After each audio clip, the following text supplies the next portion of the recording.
We are talking about Jesus. Has anyone ever heard about Jesus before? No. Well, that's your first time here. Welcome. So we're doing a series of collections of talks on Jesus, because I think out of everyone here in this room, if I get you to focus on Jesus, and you see Jesus for who he is, and some of you grew up in church and you kind of think you know who Jesus is, and I just want to let you know that you probably can always grow deeper in your relationship with Jesus, see him with fresh eyes. And so I want you to see Jesus with fresh eyes, and especially for those of you that don't care about who God is or anything like that, I want you to meet Jesus, because I believe if you see him for who he is, that you would want to follow him and pursue him for the rest of your life. And I was having a conversation with a student the other day, and because we were talking about Jesus being a hero for humanity needs, that humanity desperately needs, and that we all crave for. And that story of Scripture is a story that is so compelling and so amazing to us. And so we were talking, and the student asked, and he was just like, well, why can't God just kind of snap his fingers and just take us into heaven? I get that Jesus was a hero, but why can't he just snap his fingers and all the pain and all the misery and all the suffering can just go away? And I want to talk about that, because I want to talk about, and answer the question, do we really need Jesus? Do we really need Jesus? Or why do we need the person Jesus? I get what he did, but I don't get why necessarily. And that's a really fair question, and I really get that. And I think a lot of you here probably tonight have your own answers, especially if you've been following Jesus for a while. But I want to answer this question in a bit of a unique way tonight and tell you another story. Is that cool? And so I want to, first, when you think of the word safety, what comes to mind? When you think of the word safety, what comes to mind? First thing that comes to your mind when you think of the word safety. I guess nobody's got an answer. All right.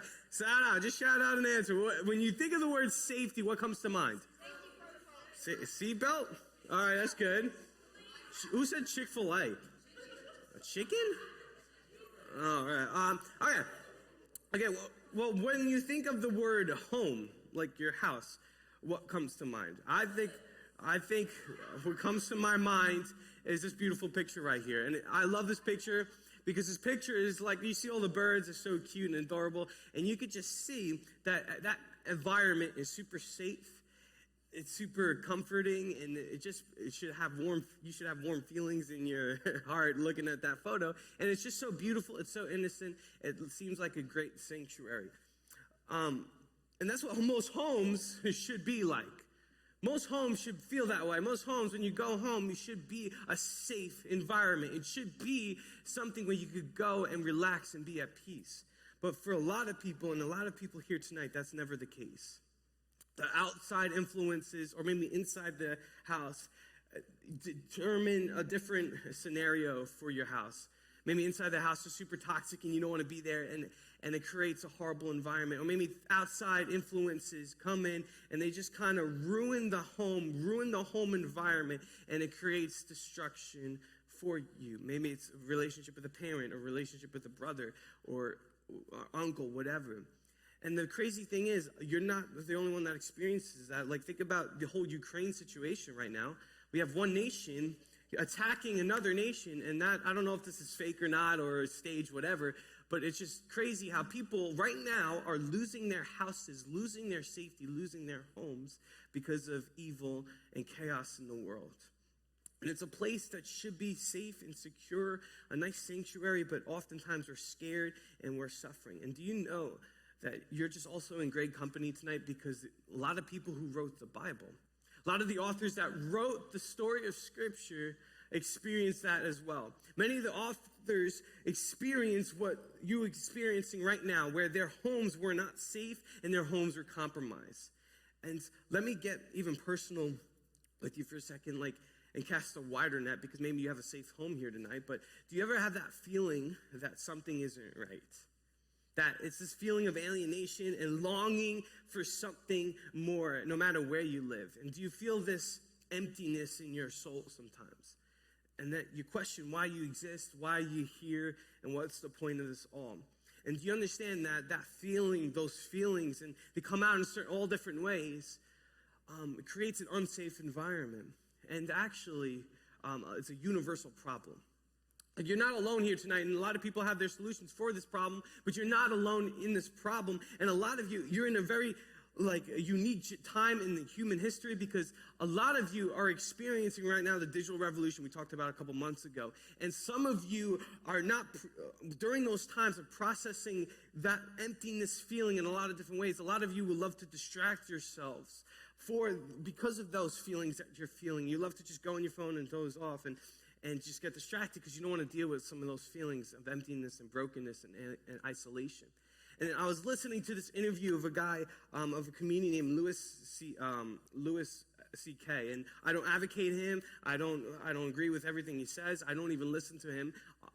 But I watched this interview, and it's really fascinating on why he doesn't allow his children to have cell phones in their teenage years. And I really thought it applied to what we're talking about. So I want to play that for you right now. And if we got that ready to go. Audio would be great. Ability to just be yourself and not be doing. The thing is, you need to build an ability to just be yourself and not be doing something. That's what the phones are taking away. Yes. Is the ability to just sit there like this. That's being a person, right? Yes. No one can. You gotta check, because underneath everything in your life, there's that thing, that empty, forever empty. You know what I'm talking about? Yes. Yes. Yes, Just I know what you're talking that about. knowledge that it's all for nothing and you're alone. It's down there. And sometimes when things clear away, you're not watching it, you're in your car, and you start going, oh, no, here it comes, that I'm alone. Like, it starts to visit on you. Just the sadness. Yes. Life is tremendously sad just by, being in it. And so you're driving, and then you go, that's why we text and drive. I look around, pretty much 100% of people driving are texting. Yes. And they're killing, everybody's murdering each other with their cars. Yes. But people are willing to risk taking a life and ruining their own because they don't want to be alone for a second, because it's so hard. I was in my car one time, and a Bruce Springsteen song comes on, and it made me really sad. It's like Jungle, what's the Jungle song? Jungleland. That's one where he goes, and he sounds far away. It's like, that's half of them. Yeah, a lot of them. And I heard it, and it gave me kind of like a fall back to school depression feeling. It made me really sad. Yeah. And I go, okay, I'm getting sad. I got to get the phone and write hi to like 50 people. Anyway, I started to get that sad feeling, and I was reaching for the phone, and then I said, you know what, don't. Just be sad. Just let the sadness stand in the way of it, and let it hit you like a truck. And I let it come, and Bruce, and I just started to feel, oh my God. And I pulled over, and I just cried. I cried so much, and it was beautiful. It was like this beautiful, it's just this, sadness is poetic. You're lucky to live sad moments. And then I had happy feelings because when you let yourself feel sad, yes, your body has like antibodies. It has happiness that comes rushing in to meet the. So I was grateful to feel sad, and then I met it with true, profound happiness. It was such a trip, And the thing is, because we don't want that first bit of sad, you never feel completely sad or completely happy. You just feel kind of satisfied with your product. Yes. And then you die. So that's why I don't want to get a phone for my kids. The reason why I showed you this video is because everybody's dealing with those feelings in their own unique way. And I just think it's interesting. Obviously, he's not a Christian, and obviously, he doesn't have that answer yet. Maybe, hopefully, one day he would soon see who Jesus is. But I believe this with all my heart, that Jesus plays a fundamental role in those feelings, in those moments. And I just think that, one, that Jesus plays that role, and two, that the story of the Bible is addressing those issues. The whole story of the Bible is addressing those issues, because that we see a lot of times that the people of God were conquered by really big, bad empires, and they were living in this term called exile. And they were far from their homeland, and so they kept asking themselves, hey, how do we end up here? How do we are away from home? Why are we feeling this way? Is there any hope of ever going home? And this place that is supposed to be a sanctuary is supposed to be, we're supposed to find peace and what the Bible calls shalom. Like, we miss out on that because of these feelings and because of this term called exile. And that whole idea is literally the story of the Bible. And because when we go back to the first pages of the story, we talked about this last week, we see a couple, Adam and Eve, and they were placed in this garden, and this garden was really good. And it was where heaven and earth met, and everything was right. This was home for people. But then the problem was, they had one condition. They didn't trust and follow God's one command, and they were banished from that garden. They were banished from that exile. And this, when the whole story is getting written down, and when people were writing this stuff down, they were talking about that sense of being exiled as this universal feeling that so many of us experience on a daily basis. It's the feeling of alienation and longing for something more, no matter where you live. And you can relate to this. I think you can. That maybe if you have a great home, you have a great set of parents, but you're in your own world. But the problem is you're also not in your own world, because you're in a world filled with death and brokenness and broken relationships and tragedy done by others, but also, importantly, tragedies that you do on a daily basis. And so this world is not how it should be. And this world was a good world. God, when he first created this world in the beginning, he created a very good world. But the problem is, because of our selfishness and because of us doing what's right in our own eyes, we create a world that's broken and chaotic. And just look at the news, look at globally what's going on with, like we talked about, with war and Ukraine. It's just devastating because of ideologies and people thinking they're right, that people are losing their lives. But then also, when you think about it, like, think about personally for a second. We can look at this globally, but we can look at this personally. Like, just think about the relationships in your life. Why does it hurt so much? Some of you guys have tremendous father wounds or tremendous relationship trauma. Like, why does it hurt so much?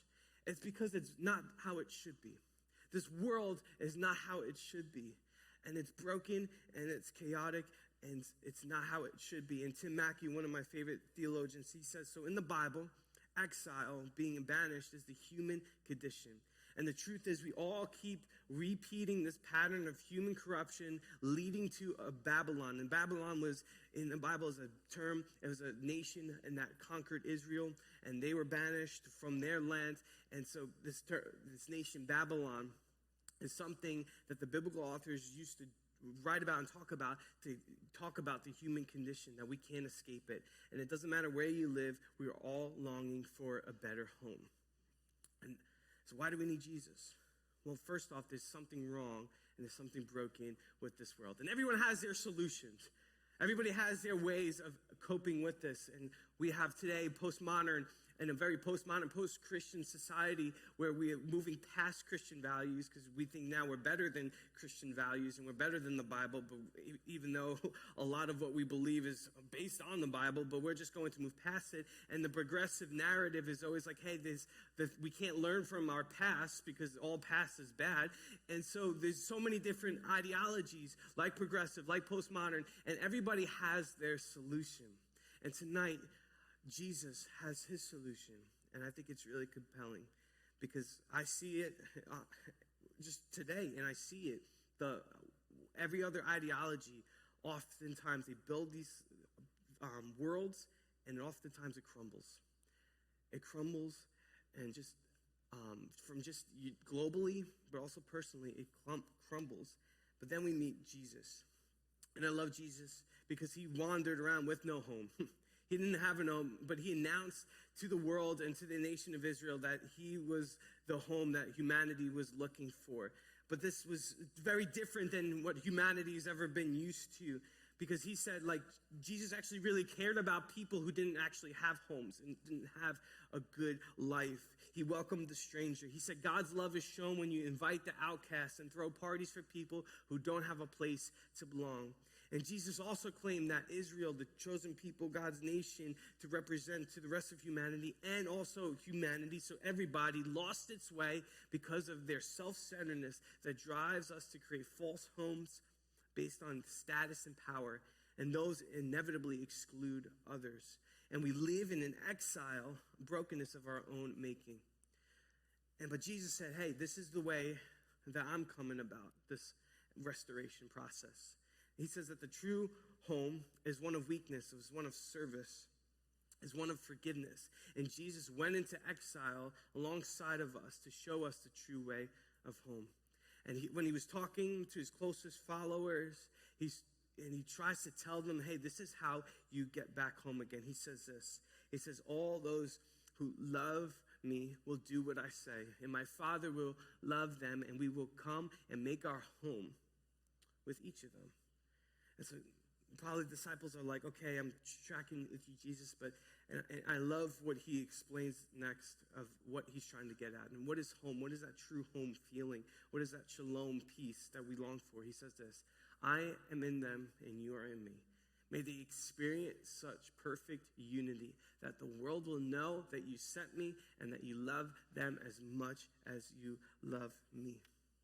See, Jesus is the way back for all humanity. That being truly at home is being one with the Father. He invites us back into God's presence in the garden ideal. And Jesus said he is the way, that he is the way back to that garden ideal. His life and self-giving love proved more powerful than humanity's failure. And he's opened up a pathway to our real home. Heaven is back on earth through Jesus of Nazareth.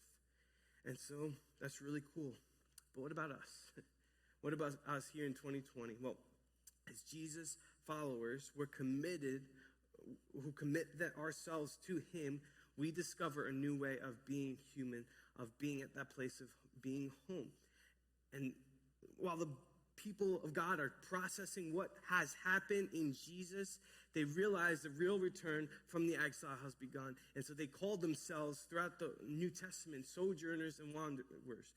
One of Jesus' closest buddies, Peter, he writes this. He says, dear friends, I warn you as temporary residents and foreigners to keep away from worldly desires that wage war against your very souls. He's saying, like, man, the feeling of being alienated, that feeling of being isolated, that's within you, those desires, they look to creep up and they look to take over and they look to give you a different way other than God's way. And so he's saying, like, listen, you got to wage war on those desires because they're going for your souls. And he says, be careful how to live among your unbelieving neighbors. And that even if they accuse you of doing wrong, they will see your honorable behavior and they will give honor to God when he judges the world. What's Peter getting at? Well, he's calling into question their identity, that the world as they now experience doesn't define their identity or their destiny. It's their home. This world is their home, but it's not their home. And this is true of every follower of Jesus here tonight, that this is our home, but it's not our home. In this sense of what I know is this world is truly made for, and what I'm made for, and what I'm waiting for. What do I mean by that? Because I hear a lot of preachers talk about, like, man, this isn't our home. One day Jesus is going to, I guess, wipe us up and destroy this planet. And to be honest with you, that's really bad theology. And that's actually not right. And maybe you can have that narrative and read that in the Bible, but that's not what God is talking about. That's not the end of the story. If you ever read the end of the story, we see the city of God coming and heaven and earth being reunited again. It's the whole concept of Jesus' followers remain in this exile as they wait for that day when Jesus returns to fully transform this world into our true home. And they get this concept. Because the Israelites were one time in the Old Testament, in the story, they were at home. But during the time of Ezra and Nehemiah, they were ruled by foreign oppressors, making it not their true home. So that the New Testament authors then play on this concept that humanity is home here on earth, but something needs to be done for it. If for all my Bible nerds that care, you could read Ezra and Nehemiah for that. Because the point is, and I want to drive this point down, something needs to come and to make things right. And that the whole story of the Bible is God bringing about new creation to ourselves and taking back what the world he created. And this is, that's the story. And so God is not going to, because I was talking to the student was like, yeah, why doesn't God just take us from heaven? And that's actually a medieval, not correct view of heaven, because true heaven is met in Jesus, and one day he's going to restore this world that we made a mess of it, because he created it, and it's a good world for him. And so that feeling of isolation, that feeling of being alone, and that feeling of brokenness, and the feeling of not, man, like I'm not where I should be, man, that is met when we come to the person of Jesus. That Jesus' life and his death, his resurrection, we see that, man, there's a new way to experience this life, and it's a new way that we can experience home. It's a new way we can experience home.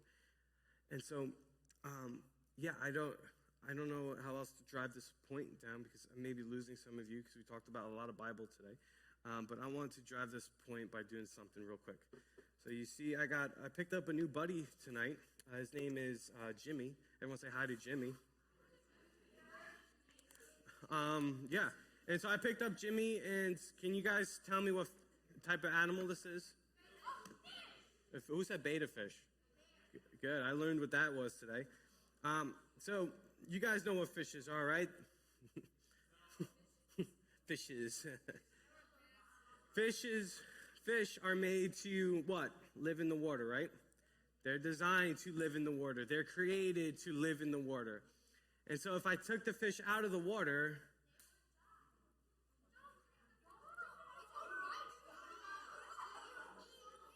well, why not? Why can't I do that? Wait, but why can't I do that? Because he'll bite me? But why? But if I take him out of the water, what's going to happen? He's going to die, right? So I'm going to take him out of the water. I'm not going to, don't worry. But just like the fish is made for the water, and he's at home in this water, we are, as people, as image bearers of God's creation, we are designed, we are created to be perfectly united with God. Because of our wickedness, because of our selfishness, we actually get casted out of where we're supposed to be. But the beautiful thing is Jesus, he says he's the living water. And I believe this, when you put your trust in Jesus, that you can actually be brought back to where you're actually meant to be and created to be. Perfectly united with Jesus, just like he said in John 17. That home, and some of you have really bad homes. Some of you really don't like your parents. Some of you wish you'd never met your parents. And you want a sense of comfort and a sense of security. And I'm telling you, you can have the greatest set of parents in the entire world. Like, I was blessed and really fortunate to have an amazing set of parents that loved me, that provided for me, that cared about me, that brought me so much wisdom. But man, it wasn't enough for me. And some of you just wish you had this really great home that you could go home to. And some of you come here on a Wednesday night to just escape home. But that sense of being home is never going to truly be met unless you meet the person of Jesus.